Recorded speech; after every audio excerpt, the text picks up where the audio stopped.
क्रांति की घटनाएं व स्वरूप 1688 की जो क्रांति हम अब तक पढ़ रहे थे, आज हम लेसन 8 वीडियो संख्या 5 में वो देखेंगे कि कैसे घटना घटी और क्या उसका स्वरूप था। अब तक हम पढ़ आए कि जो तात्कालिक कारण भी उन्हें पढ़ा कि जनता का विश्वास जो है वो शासक खो चुका था।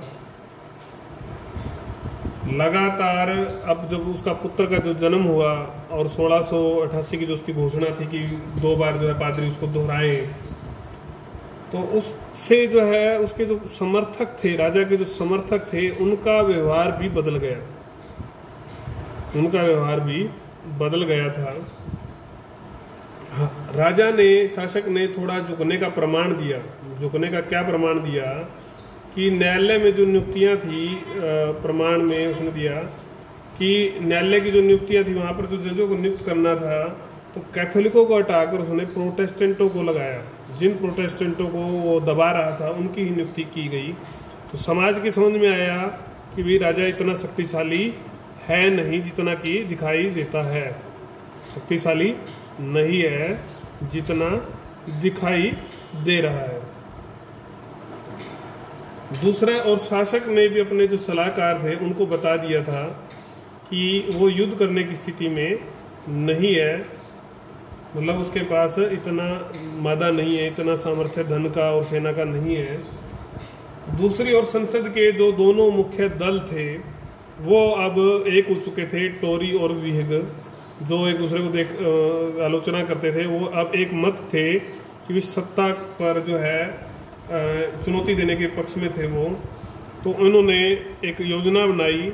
योजना ये थी कि शासक की जो बेटी थी मैरी और उसका जो पति था विलियम, उसको संदेश भेजा जाए, हॉलैंड के राजकुमार थे, कि वो जल्दी से जल्दी लंदन आ जाए। और अब वही एक संदेश में साथ में लिखा कि वही इंग्लैंड को संकट से बचा सकते हैं। तो ऐसा एक मार्मिक संदेश भेजा गया। तो मैरी ने जाना जो है उचित नहीं समझा अकेला, तो कुछ सैनिकों के साथ, साथियों के साथ वो इंग्लैंड जो है लंदन पहुंचती है। उसका खूब जो है स्वागत यहाँ पर यहाँ की जनता करती है। जनता में एक नए उत्साह का, तेजी से खबर फैलकर जो जनता में एक नए उत्साह का संचार हो जाता है। तो जैसे ही ये सारी स्थिति का आंकलन जब करता है शासक जेम्स द्वितीय, तो उसकी समझ में आ जाता है कि अब यहाँ पर रहना ठीक नहीं है। नहीं तो 1648-49 वाली स्थिति जो है पुनः दोहराई जा सकती है। उसको भी गिरफ्तार कर मृत्युदंड दिया जा सकता है। तो वो लुई 14 से संपर्क में था। लुई 14 से उसने संपर्क साध कर तुरंत जो है फ्रांस जाना जो उचित समझा। तो परिवार सहित वो जो है फ्रांस भाग गया। जाते जाते उसने जो शाही मोहर थी, जो सरकारी मोहर थी उस समय की, उसको टेम्स नदी में फेंक दिया। और इस प्रकार से जो है एक नया युग की जो शुरुआत हो जाती है। इस समय ना किसी ने उसका साथ नहीं दिया, बल्कि सेना ने भी जो है उसके आदेशों की जो है पालना न करके विरोधियों व उदारवादियों का ही साथ दिया। शुरू में तो उसको लगता था कि उसकी राजसत्ता स्थापित हो सकती है, लेकिन उसको स्पष्ट हो गया कि अब कुछ नहीं हो सकता, तो वो उसने भागना ही उचित समझा।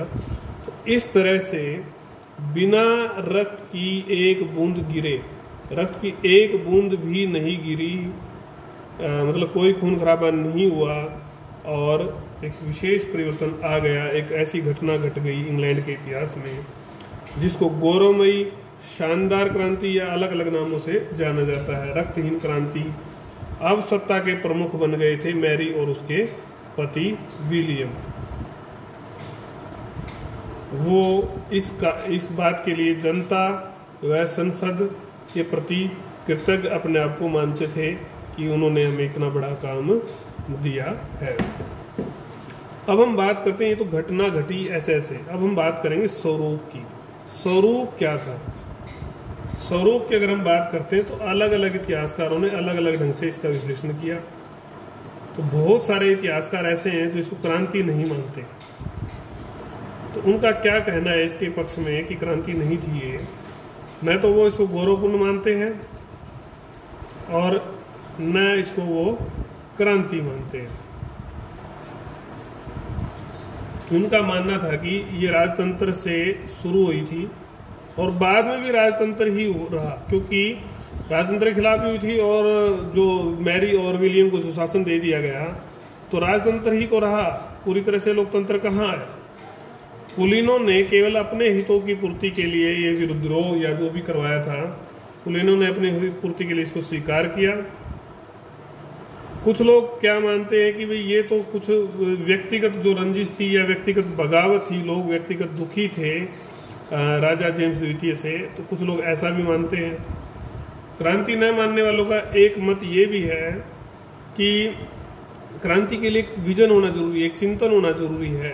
तो वो चिंतन जो है साफ नहीं था, कोई विजन साफ नहीं था, स्पष्टता नहीं थी। इन आलोचनाओं के आधार पर इस क्रांति के महत्व को हम कम नहीं आंक सकते। बात तो ठीक है कि कम नहीं आंक सकते, क्योंकि इसने बहुत सारे काम किए, कम नहीं आंक सकते इसके महत्व को हम। इसलिए तो क्या वो महत्वपूर्ण काम थे कि क्रांति का जो मुख्य कारण था वो था टकराव। तो अब वो टकराव समाप्त हो गया, समाप्त होकर, क्योंकि इस क्रांति ने इसी टकराव को, जो ब्रिटेन के शासक का जो स्वेच्छाचारी व्यवहार था, इसी को निशाना बनाया था और जिससे राजतंत्र सीमित हो गया था।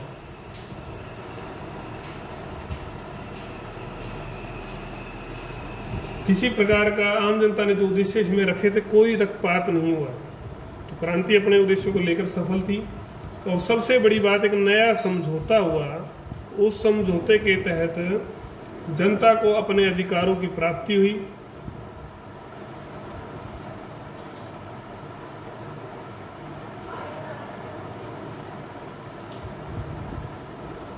धर्म के आधार पर समाज में जो धर्म के आधार पर तनाव का माहौल बन रहा था, वह भी बार बार सहनशीलता के रास्ते पर सहनशीलता आई, उदारता आई। प्रोटेस्ट और कैथोलिकता का जो थोड़ा ज़्यादा संघर्ष था वो भी थोड़ा समाप्त हुआ। कुल मिलाकर प्रजातंत्रवादी और आदर्श राज्य की जो कल्पना थी वो साकार होने अब जा रही थी, और ये भी बिना रक्त की एक बूंद के। इसलिए और खासकर जो सर्वोच्चता का जो इशू था वो भी अब समाप्त हो रहा था, क्योंकि संसद की जनता की जो सर्वोच्चता मान ली गई थी। तो इस तरह से गौरवपूर्ण क्रांति का महत्व था, स्वरूप था विशेष रूप से। अब हम बात करेंगे इसके परिणामों की। क्रांति के प्रभाव थे, क्रांति के प्रभाव महत्वपूर्ण प्रश्न है, ये इंपॉर्टेंट प्रश्न है, ये आपके पेपर में आ सकता है। प्रभाव भी इश्यू कहेंगे हम, महत्व भी कहेंगे, या इसके परिणाम। ठीक है, किसी भी तरह से एग्जामिनर या पेपर बनाने वाला, सेट करने वाला आपसे पूछ सकता है, तो इनको जानना भी बहुत अनिवार्य है कि ऐसे क्या परिणाम इसके आए।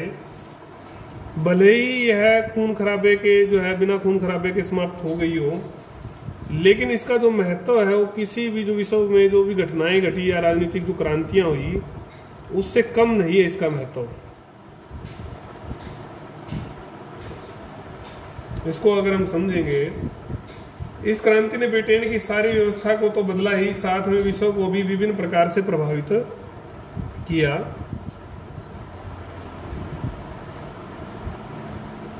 इसके परिणामों का अध्ययन हम निम्नलिखित प्रकार से कर सकते हैं। पहला जो परिणाम था वो था संसद व सम्राट के बीच में जो संघर्ष था उसका अंत हो गया।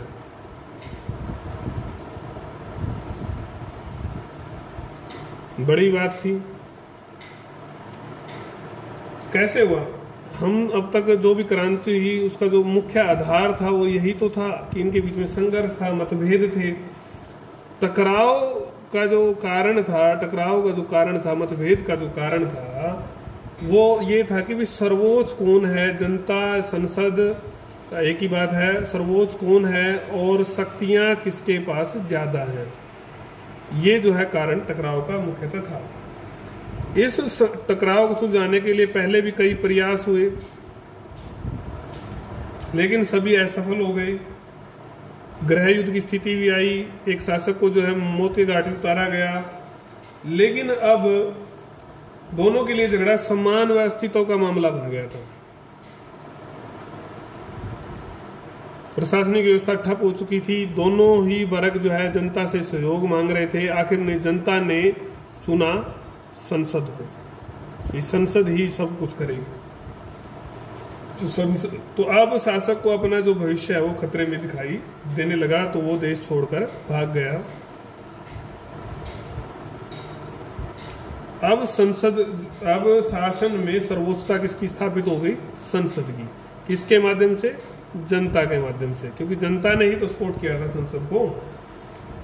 तो अब एक विशेष दस्तावेज तैयार किया गया इस संसद के द्वारा कि जिसके इसमें कुछ शर्तें रखी गई। ये दस्तावेज मैरी और विलियम के सामने भी रखा गया था कि इसमें ये रखा गया था कि भविष्य में कोई संघर्ष ना हो सर्वोच्चता के लिए, संसद की सर्वोच्चता को मान लिया गया था। और इस बात को स्वीकारते हुए ही जो है मैरी और विलियम ने नेतृत्व संभाला था। तो स्पष्ट हो गया कि अब शासक की शक्तियां सीमित रहेंगी और संसद सर्वोच्च रहेगी। तो ये संघर्ष का अंत हुआ। दूसरा बिंदु था लोकतंत्र को प्रोत्साहन। लोकतंत्र को प्रोत्साहन कैसे हुआ? अब हम पढ़ आए कि क्रांति ने जो है एक आधार दिया था लोकतंत्र स्थापना का। वो कैसे दिया उसको हम समझेंगे। देखो, परिवर्तन तो पहले भी आए, लेकिन वो लड़खड़ा जाते थे। छोटी मोटी कोई घटना घटती और वो लड़खड़ा जाते और वो परिवर्तन काम नहीं आते थे। दोबारा से वही डरा चल पड़ता था। उल्टफेर आया, शासन संबंधी नीतियां कुछ ऐसी हुई, लेकिन अब वाला परिवर्तन अलग था। अब वाला जो परिवर्तन था वो पहली चीजों से अलग था। अब वो छोटे मोटे जो राजनीतिक हलचल होती थी उनको झेल सकता था, बल्कि उसने एक प्रेरणा दी, लोकतंत्र की स्थापना की। इसके बाद शासक ने संसद के महत्व को समझ लिया। शासक की समझ में आ गया कि संसद का महत्व सर्वोच्च है, क्योंकि वो जनता से चलती है। जनता जो है उसकी, जनता ने भी अपनी अभिव्यक्ति का जो बिंदु है वो संसद को बना दिया था। तो इसलिए शासक को महत्व समझ में आ गया कि भाई संसद सर्वोच्च है। और इस सारे से ही दो दलीय प्रणाली का महत्व भी लोगों को समझ में आया, क्योंकि दो दलीय प्रणाली थी, टोरी और व्हिग, उन्होंने बड़ी भूमिका निभाई थी इस काम में। तो लोगों को समझ में आया कि ये प्रणाली जो है राजनीतिक व्यवस्था तथा लोकतंत्र, राजनीतिक व्यवस्था तो लोकतांत्रिक जो मूल्य है उनको जीवित रख सकती है, जीवित रखे हुए है। तो बाद में जब इस क्रांति के बाद भी जो है इस व्यवस्था को सम्मान के साथ जो है स्थापित किया गया इंग्लैंड की व्यवस्था में, दो दलीय प्रणाली को। तो इससे लोकतंत्र को प्रोत्साहन मिला। इसको हम समझेंगे तीसरे बिंदु में। संवैधानिक प्रणाली। संवैधानिक शब्द आप पढ़ते आएंगे, कॉन्स्टिट्यूशन है ना हमारा, मौलिक कानून है, अधिकार है, सब चीजें आप पढ़ते होंगे। तो ये संवैधानिक है क्या? संविधान किसी भी राज्य, संस्था, किसी भी घर का भी संविधान होता है ना कि भाई ऐसे गलत काम नहीं करना, ये नहीं करना। क्लास का भी संविधान है, ठीक से बैठना है, पढ़ाई करनी, हर चीज का जो संस्था का जो नियम है, शासन प्रणाली का जो केंद्र बिंदु होता है, वो नियम कानून जो होते हैं वही क्या है? संविधान है। इस बात को आप समझ लें। ब्रिटेन का संविधान जो विश्व के शुरुआती संविधानों में से है और आदर्श संविधान रहा है, क्योंकि बहुत सारे लोगों ने इससे प्रेरणा लेकर संविधान बनाया। हमारा देश भी ऐसा ही था जिन्होंने इसके कुछ भाग लिए हैं। और एक बड़ी विशेषता इसकी क्या है इस संविधान की? ये अलिखित है। अलिखित होते हुए भी इसमें कभी विवाद नहीं रहा। लोगों ने विवाद को सुलझा लिया परंपरागत तरीकों से। जबकि आप देखते हैं कि बहुत सारे देशों के संविधान जो है विवाद में आए, इन्होंने परंपरागत तरीके से समाधान किए, हर चीज का ये समाधान कर लेते थे। ब्रिटेन में ऐसा कुछ भी नहीं रहा। तो परंपरागत ढंग से ही उन्होंने जो है क्रांति में भी देखो आप, जो देश गृह युद्ध के कगार पर था, बड़ा जो है जान माल की हानि हो सकती थी, उन्होंने बिना रक्तपात के एक इतना बड़ा परिवर्तन लेके आए वो। तो ये क्योंकि संसद व शासक दोनों ही युद्ध नहीं चाहते थे, तो हालांकि वो झुकना भी नहीं चाहते थे। अस्तित्व और सम्मान जो है उनके लिए अब बड़ी चीज बन गई थी।